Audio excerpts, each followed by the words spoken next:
I was really, really fortunate that very early on I started to experiment with what mattered to me.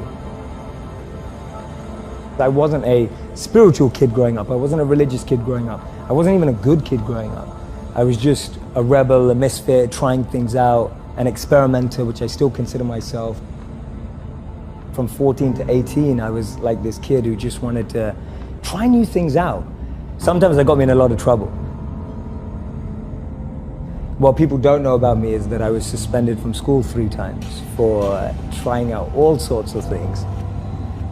I was experimenting with all the drugs in the world. I had multiple relationships. I was really trying to search for some sort of meaning, fulfillment, and for as long as I've known, I've been chasing thrill. I really value thrill.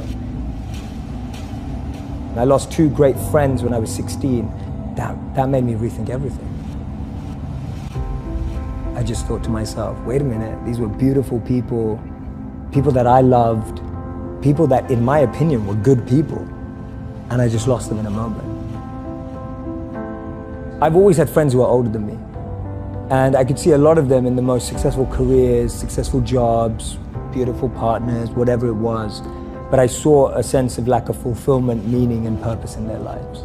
And I've always been an observer, and I would see these people who are like 5 years older than me, 7 years older than me, maybe 10 years older than me, and I'd be watching them and go, is that the life I want? And for me, the answer at that time from observing was no. The path that my parents or society or the university I went to or the community I had that was carving out for me, it didn't feel like the path for me. So I was almost seeking an alternative or a new path. And at 18, I was really fortunate when I met a monk. And this monk was invited to speak. And I kind of just went because one of my friends forced me to. At that time, I was listening to CEOs and entrepreneurs and business people and marketers who I thought that's what I was aspiring to be like. And then I hear this monk. And he captivated me like no one had ever captivated me before.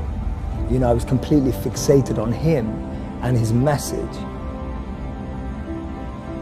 And he spoke about this incredible principle where he said that we should plant trees under whose shade we do not plan to sit.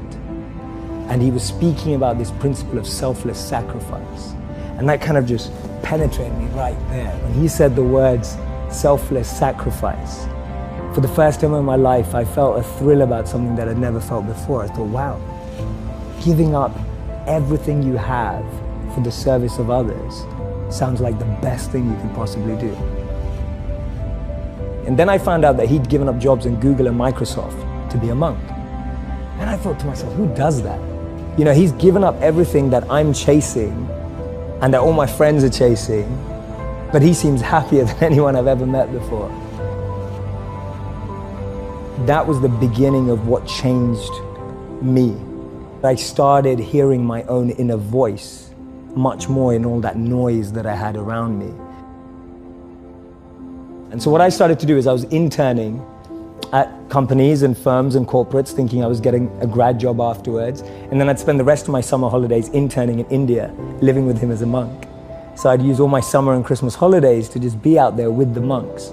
And he introduced me to another 200 to 500 monks that were just like him, just as smart, just as bright, giving up everything they had and using all their skills to make the world a better place. And so I'm living there, I'm waking up, I'm almost doing all the practices, just as if you were shadowing a CEO. I'm just shadowing a monk. So we're waking up at like 2 a.m. every day after sleeping at like 9 or 10 p.m. And then we study these ancient Vedas, which are 5,000 plus years old, together. Then 4 a.m. we go to collective meditation. 6 a.m. we have personal meditation. So I'm literally going through the life of a monk and falling in love with it step by step, going, wow, I've never had this experience before. I just threw myself in. You know, today when people are like, oh, I can't meditate for longer than 2 minutes, I was like, no, I'm gonna do it for 2 hours. If that's what they're doing, I'm gonna give it a go. The best part about being a monk is that your morning routine and practices are so powerful that you can actually aspire for more incredible values in life because your mind is clear and you have that ability to have more clarity so you can seek that which is higher. So for me, being able to overcome ego, being able to overcome envy, being able to overcome jealousy, being able to overcome the negative of competitive state.